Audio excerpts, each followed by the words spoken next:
Hi, I'm Matt, and in today's Epiphan U video, I'm going to show you how to create an unscheduled ad hoc event with your remote Perl Mini or Perl 2 encoder. Let me show you how to do it. After your Perl Mini or Perl 2 has been registered to your content management system, you'll notice an icon of a calendar on the bottom of the touchscreen. If you have a scheduled event, you'll notice that it gives you the option to start the event early. You also have the option to create an event. Today, let's create an event. You'll need to enter your username and password.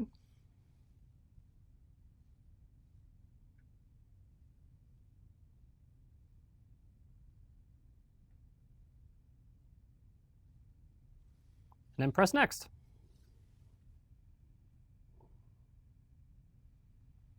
Once you've logged in, click Next, and you can create your event. Select the title that you'd like, select the duration, and if you want this to be a recorded event or a live stream.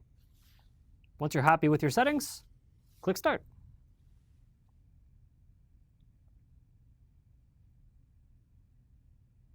Once you're ready to stop your event, press the Stop Event button. And once the event has finished, it'll automatically upload to the folder in your content management system. Thanks for watching. If you like our content, like and subscribe to our YouTube channel for more information. For more detailed information, visit our user guide online. Until then, thanks again.